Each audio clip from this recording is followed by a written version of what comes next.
Sarah back again today for Brass and Bliss, and I am sharing a card using the beautiful Daisy Daydream and Random Holes stencil, and quite a few inks, honestly. Here, I'm just going ahead and using my Mini Misty. These are brand new stamps, so of course I rubbed my hand across them to hopefully remove, that extra little layer that happens when stamps are new.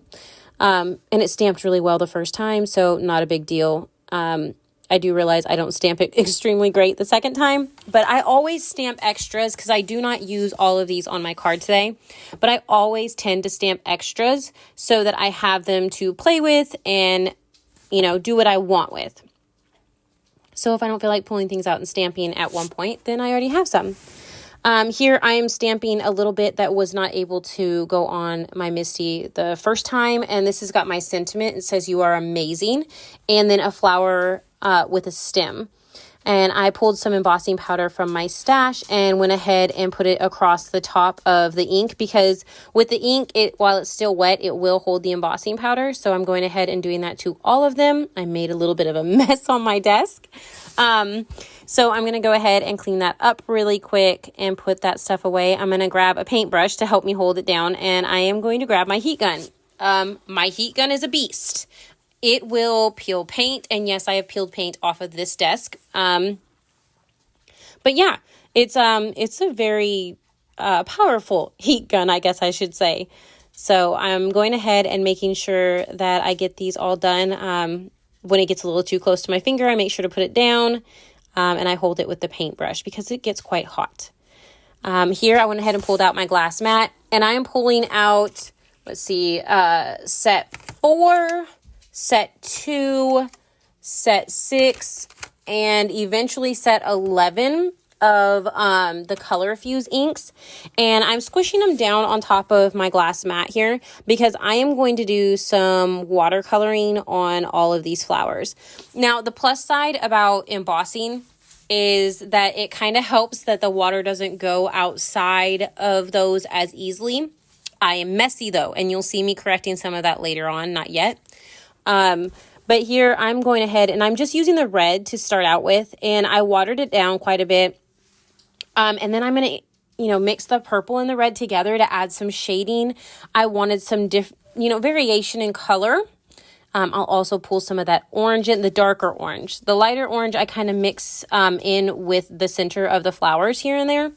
But here, I'm just going through and using some of the mix between the purple and the red to make darker portions. And then I used a watered down version of the red to paint over it again and kind of make them fuse together better.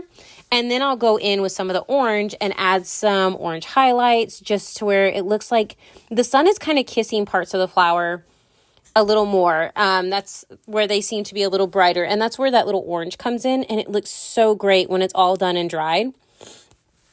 I honestly could sit here for hours and do the watercoloring, and sometimes I do, usually not uninterrupted, but I sit here for hours and do this because it's something that I love, and it's cool because my kids will also do it.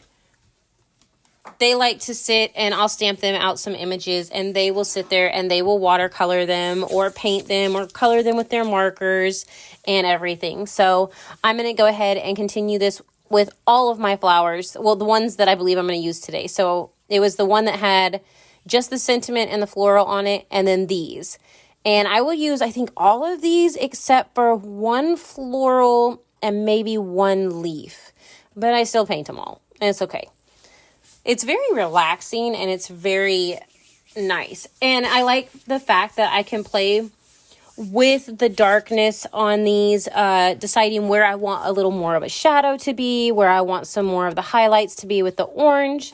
So I go through and I mess with a little bit of that on each of these. So they're all a little different. And it's fun because my daughters come in and they want to play with it and they want to do some of their own. So at one point I did stop and stamp them some, and they sat in here at their desk and they pulled out their markers and watercolors and did a little as well. So it's nice. It's nice that we can do some of this stuff together. They like to make cards for their grandma. So that's cool. But here I'm going to go ahead and continue. This is one of the ones I know is going to be tilted a little more, and so I am actually putting some more of the purple on the right-hand side, on the inside of the flower, but the right-hand side, just to add a little more of the shading there. Afterwards, I kind of realized maybe I should have put some of the purple on the left-hand side because it was going to be underneath the larger flower a little bit. But the tips of all of them have that little bit of orange added so that it pops a little more. So I actually don't end up using that smaller one. I end up using this one. And so it ends up working out just fine. These are beautiful. I know they're Daisy Daydream, but I love the fact that you can change their color and use them for pretty much anything. And they're gorgeous, just black and white. But I love being able to add more color into them. You can change it to anything. I almost did these purple, but decided against it. I decided to go kind of more along the lines of what the front showed. You can see it right there to my right. I thought that that was just gorgeous, and I wanted to see how close I could get to it. And then when I started doing it, I kind of veered off and just did what I wanted to do, which is fine. And that's the point of crafting. You can do that. I really love the way they turned out. Here, I went ahead and pulled the set 11 of the Color Fuse, and I'm doing the leaves. I'm going to add a little bit of shading, and then I forgot to do the stem on this one, so I went back. I put those to the side to dry, and then I went ahead and put the stencil over a piece of cardstock, and I grabbed one of my, just one of my little blending brushes, and at first I was tapping it on top of the square, but doing it one-handed, it makes it slide, so I decided just to tap it down on my glass mat and use my blending brush on that. And it turned out great. I cleaned up the little bit of stuff that I used to hold it down, sprayed my stencil, and actually used another piece of cardstock to push over it so I can use that for another card. I'm not going to make you watch me cut all these things out, so I just am showing you that I am going to go ahead and adhere them down with a little bit of minty tape so that it, stays where it needs to. They cut out perfectly, and like I said before, I am a little bit messy. I don't usually color within the lines. So I grab my white gel pen here, and what I do is I just go around the outside, and the places that I messed up and got outside of the lines, I will color over with my gel pen, so then you don't even know it was ever there. I went ahead and cut my card base down, and I decided I wanted to cut this down. I didn't want it to be the full size of the card. So I went ahead and cut it down, and I'm going to place my flowers towards the top of it so that there's a little bit of white behind. And I will stick my little greenery in. These are so pretty. I can't wait to play with these flowers more. I went ahead, this is the sentiment. This is the You're Amazing that I had decided to go ahead and stamp. It's from the same stamp set. And I decided I was going to fussy cut this out. So that's what I'm doing right now. I'm going to go ahead and fussy cut it. And then honestly, I just kind of sit it to the side because I'm going to start sticking everything down. And it doesn't take but a minute or two for me to actually fussy cut this out. And it makes it small and dainty. So here I'm going to go ahead and add some adhesive to the back of the polka dot one. I love that stencil. I love polka dots. So I will probably use that a lot. I went ahead and adhered that down. I did grab some spray from my stash, and I am splattering it on top of that so that it just kind of has more shine. They honestly turn out to be pretty shiny splatters.